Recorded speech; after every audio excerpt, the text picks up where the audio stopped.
how did you go about writing the opera? I mean, did you write it sequentially, or did you outline it and then go back and forth to write various scenes? What was your process? I outlined a scenario that I was going to do, and I wrote the libretto. And I stayed pretty close to it for the first act. And then as I got into the second act, I found everything that I thought was going to work.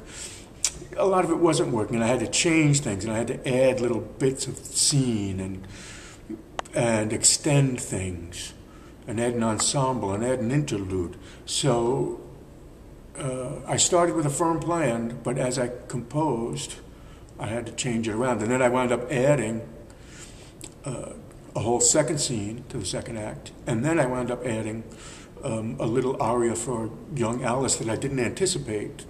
But it turns out to be, I think, one of the most beautiful, for me, if I can say so, one of the most beautiful parts of the opera that I added very late in the process. And as I discovered those words, because the words, this is all an oral history, I took the words of these very real people, edited them, and hopefully put them in some sort of dramatic order. When I discovered the words for her aria, I thought to myself, my goodness, how could I have missed this all along? This has to be in there, but I didn't find it until I needed it, and then it showed up. Did you have any arguments with your librettist self? I argued with myself all the time. Who won? The librettist or the composer? Composer always wins. Composer has to win.